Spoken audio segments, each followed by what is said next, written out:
தான் சார் எல்லாமே. நீ ஏதோ ஒரு ராகு காலம் சொல்லுங்க, ராகு காலம் சார் கெட்ட காலம் சார், அந்த நாளில் வேணா உங்களுக்கு படம் ஆரம்பிச்சு காட்டுறேன் நான்.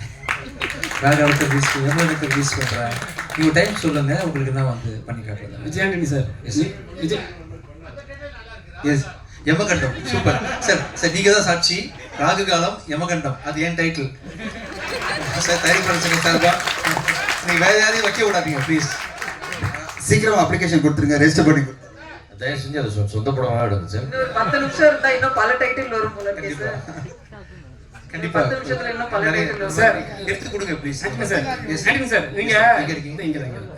நீங்க வந்து அண்ணன் சொன்ன மாதிரி ஒரு ஆக்ஷன் நடந்தது, அதெல்லாம் வந்து விட்டுருங்க சார். அதை வந்து ஒரு விஷயம் பார்த்துருப்பீங்க, கடலுக்குள்ள போற மாதிரி. இதே விஷயம் வந்து நீங்க இந்த படத்தையும் பண்ணிருக்கீங்கன்னு சொன்னாங்க. கடல்ல போனேன், அதை காருக்குள்ள அப்ப என்ன ஃபீல் பண்ணீங்க? இல்லை சார், ஆக்சுவலாக இதுக்கு முன்னாடியே போயிட்டேன்னு நினைக்கிறேன் கடல்.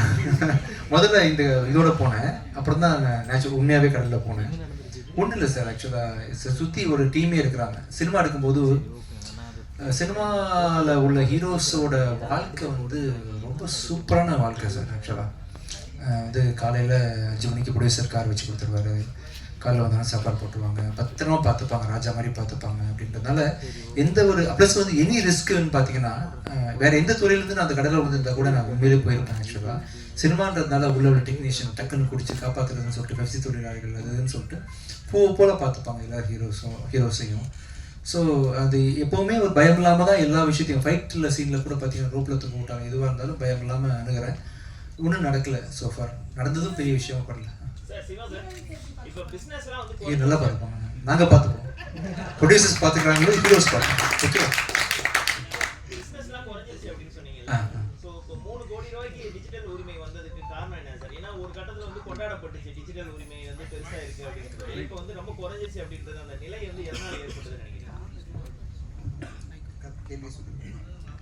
இல்லை, நீங்கள் அந்த வியாபாரம் எது குறைஞ்சதுன்னு கேட்குறீங்களா சார்? வியாபாரன்றதை தான் சொன்னேன். இப்போது நம்ம இதுக்கு முன்னாடி வரைக்கும் விஜயானந்த் சார் படங்கள், அவருடைய வெற்றி படங்கள், எல்லா படங்களுமே எல்லார் படமே சில படங்கள் டிஜிட்டல் விற்காமல் ரிலீஸ் பண்ணால் விற்றதுக்கப்புறம் பார்த்தீங்கன்னா தமிழ்நாடு என்ன ஷேர் வருதோ அதை விட கூட விற்கிறது தான் டிஜிட்டல் வியாபாரம்.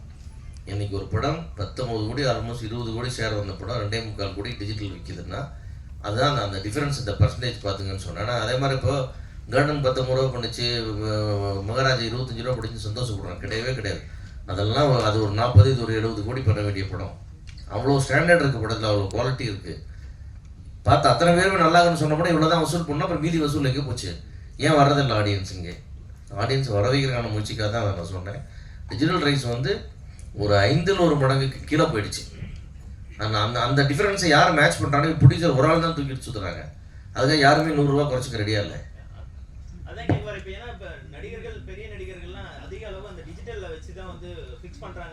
ஆமாங்க, டிஜிட்டல் ஏறிச்சு எல்லாரும் ஏறிக்கிட்டாங்க, டிஜிட்டல் இறங்கிடுச்சு, யாருமே இறங்கலையே, எல்லாம் மேலேயே நிற்கிறாங்க, ப்ரொடியூசர் தான் கீழே நிற்கிறாங்க. நடக்கணும், அதுக்கான முயற்சிகள் எடுத்துக்கிட்டு இருக்கோம், விரைவில் நடக்கும், அதிரடியாக அதாவது நடக்கும்.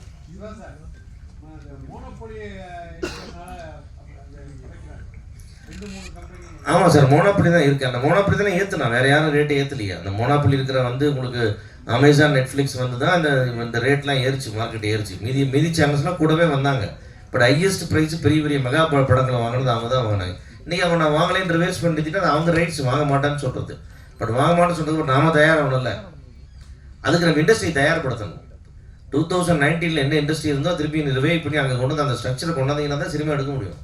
இல்லாட்டி இது ரொம்ப நாளைக்கு தாங்குற வண்டி இல்லை இது. அதுதான் சொல்ல வந்தேன். அது ஒரு வார்னிங்கை தான் நான் அவ்வளோ வேண்டுகோளாக உங்களுக்கு சொன்னேன். டைரக்டர் ஆமாம் சார், தயாரிப்பாளர் சங்கம்னு ஒரு வந்தால் கூட தனி மனிதனா கூட எல்லாரும் யோசிக்கணும்ல. அதுதான் சொன்னேன், பிரெயின் டெட்டாச்சு, கையை காலு விரல எல்லாம் மாட்டிக்கணும்னு சொன்னேன் நான். டைரக்டர் விஜய் மில்டன் சாருக்கு ஒரு கேள்வி.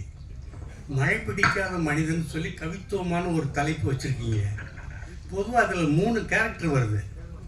சரத்குமார், விஜய் ஆண்டனி, நம்ம சத்யராஜ், 3 கேரக்டர் வருது.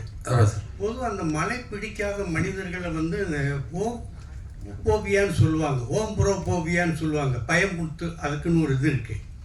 அந்த மாதிரி ஒரு பயப்பிரச்சனையை வச்சு இது எடுத்துருக்குதா, இல்லை எந்த அடிப்படையில் இந்த தலைப்பு வச்சுருக்கீங்க? சார், நான் ட்ரை பண்ணது என்னென்னா சார், இப்போ அந்த டைட்டில் கேட்டோன்னே உங்களுக்கு ஒரு கேள்வி வருது இல்லை, ஒரு மனுஷனுக்கு வந்து ஏன் மழை பிடிக்கலை அப்படின்னு. அந்த கேள்வி தான் சார் இந்த படத்தோட கதை. இந்த படத்துலையும் அந்த ஒரு க்யூரியாசிட்டி இருக்குல்ல, அந்த ஒரு ஏன் இவனுக்கு இது பிடிக்கல, ஏன் இவன் இப்படி இருக்கான், ஏன் இவன் இப்படி சுற்றிட்டு இருக்கான் அப்படின்ற கேள்வி தான் படத்தை நகர்த்திட்டே போகும். ஸோ அதுக்கு கிளைமாக்ஸில் நம்மளுக்கு வந்து ஒரு ஆன்சர் கிடைக்கும்.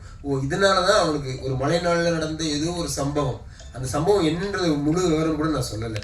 ஒரு மழை நாளில் நடந்த சம்பவத்தினால அவன் வாழ்க்கை டோட்டலாக மாறிடுச்சு, அதனால அவனுக்கு மழை பிடிக்கலன்னு ஒரு அண்டர்ஸ்டாண்டிங் வரும்.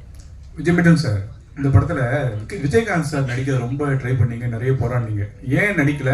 அவர் கேரக்டர் தான் சத்யராஜ் சார் நடிச்சிருக்காரா, என்ன நடந்தது சார்? கேப்டன் இந்த படத்தில் இருக்கார் சார், இப்போதைக்கு நான் அவ்வளோதான் சொல்ல முடியும். அவர் வந்து ஒரு பிளெஸ்ஸிங்காக எங்கள் கூட இருக்காரா இல்லை என்னவா இருக்காருன்றதெல்லாம் சொல்ல விரும்பல. ஆனால் இந்த படத்தில் கேப்டன் இருக்கார். சார் விஜய் சார் உங்களை தான் சார். நீங்கள் லாஸ்ட் டைம் வந்து இல்லை அண்ணன், லாஸ்ட் டைம் வந்து சத்யராஜ் சார் வந்தாங்க, அப்போ வந்து அவர் சொன்னார் என் ஃபோட்டோ கூட பின்னாடி வைக்கலன்ட்டு. சார் இப்போ வந்து எல்லா ஃபோட்டோ வச்சுருந்தா காரணமா? அவர் கேட்டதுக்காக தான். சாரி, ஃபோட்டோ வைக்கலன்னு கேட்டாரா சார்? ஆமாம். எப்போ? லாஸ்ட் ஆமாம். இல்லையே சார், இல்லை திரும்பி பார்த்து என் ஃபோட்டோ கூட இல்லையேன்னு சொல்லிட்டு சொன்னாங்க. இல்லை சார், இருந்தது சார், டிசைன் பண்ணியிருந்தோம். நாங்கள் யாருமே விடலை, சரத்குமார் சாரும் சரி, ஏன்னா எல்லாருமே சீனியர் ஆக்டர்ஸ், அவங்களுக்கான ஸ்பேஸை நம்ம கண்டிப்பாக மரியாதை கொடுக்கணும்னு கரெக்டாக ப்ராப்பராக டிசைன் பண்ணியிருந்தோம். அப்படி சொல்லலையே அவர், நான் இருந்தேன் அந்த ஃபங்க்ஷன். சார் அப்புறம் சார் இப்போ நீங்கள் எல்லா படமே வந்து யூஏ தராங்க. நீங்கள் வந்து கதை எழுதும் போதே மழை பிடிக்காத மனிதன் வந்து ரொம்ப நல்ல சப்ஜெக்டாக இருக்கும். யூஏ கொடுக்கும்போது உங்களுக்கு என்ன தோணுச்சு? இல்லை சார், சென்சார் ஆஃபீஸில் எனக்கு சொன்ன முதல் விஷயமே உள்ளே நுழைஞ்ச உடனே எல்லாரும் பார்க்குற ஒரு படம் எடுத்திருக்கீங்க, வாழ்த்துக்கள் அப்படி தான் சொன்னாங்க.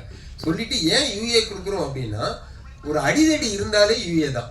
ஒருத்தனை வந்து நம்ம கட்டையை எடுத்து அடிக்கிறோம், அவன் நல்லவனோ கெட்டவனோ, அப்படி ஒரு சண்டை காட்சி இருந்தாலே நாங்கள் யூஏ கொடுத்துருவோம், அதனால யூஏ கொடுக்குறோம். மற்றபடி எந்த கட்டுமே இல்லைன்னு சொல்லி தான் சர்டிஃபிகேட் கொடுத்தாங்க.